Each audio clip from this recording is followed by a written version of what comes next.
Assalamualaikum warahmatullahi wabarakatuh. Jadi di sini saya akan membahas salah satu dari tahapan respirasi aerob yaitu siklus Krebs. Oke, jadi yang pertama di sini ada penemu dari siklus Krebs yang namanya Sir Hans Adolf Krebs. Hal itulah kenapa pada tahap ini atau pada siklus ini dinamakan sebagai siklus Krebs sebagai penghargaan kepada penemunya. Pengertiannya adalah salah satu tahapan dalam proses respirasi aerob serta proses lanjutan dari tahap sebelumnya, yaitu dekarbosilasi oksidatif.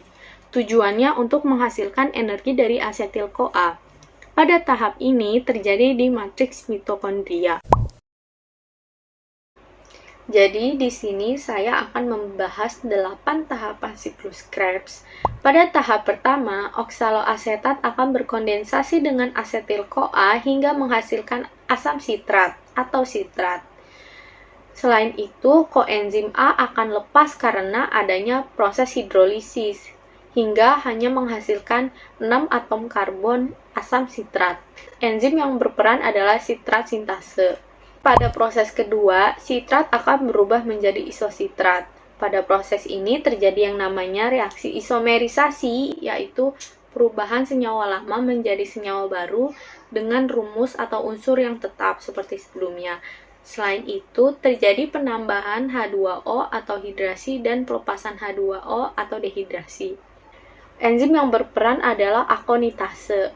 Pada proses ketiga, isositrat akan membentuk alfa-ketoglutarat. Terjadi reaksi yang namanya dekarbosilasi, yaitu pengurangan satu atom karbon. Kemudian terciptalah yang namanya CO2. Sementara itu, elektron akan dilepas dan ditangkap oleh NAD+, membentuk NADH. Enzim yang berperan dalam tahap ini adalah isositrat dehidrogenase. Alfa-ketoglutarat akan berubah menjadi suksinil-CoA. Nah, di sini juga terjadi proses yang namanya dekarbosilasi hingga menghasilkan senyawa CO2. Selain itu, NADH+ akan bereduksi hingga menghasilkan NADH. Kemudian juga koenzim A akan masuk dan berikatan dengan suksinil sehingga menghasilkan suksinil CoA. Pada tahap tersebut, enzim yang berperan adalah alfa-ketoglutarat dehidrogenase.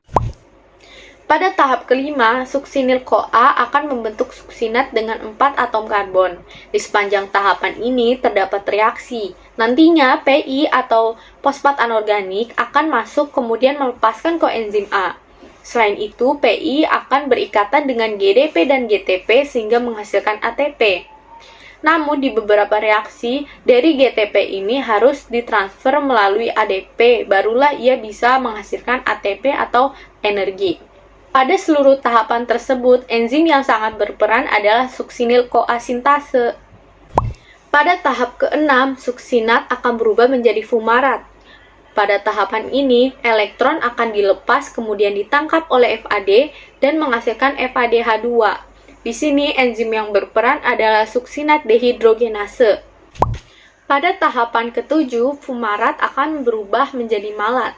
Kemudian terjadi penambahan H2O atau air. Nah, penambahan ini disebut dengan hidrasi. Enzim yang berperan adalah fumarase. Pada tahap ke-8, malat akan berubah menjadi oksaloasetat. Kemudian terbentuklah NADH oleh NAD+. Selain itu, terdapat pula enzim yang sangat berperan, yaitu malat dehidrogenase. Berikutnya ada hasil dari siklus Krebs. Hasil dari satu putaran tadi akan menghasilkan 3 NADH, 1 FADH, 1 ATP, 2 CO2. Karena glukosa mengalami penguraian dan menghasilkan 2 asetil-CoA, maka seluruh hasil total siklus Krebs adalah 6 NADH, 2 FADH, 2 ATP, dan 4 CO2.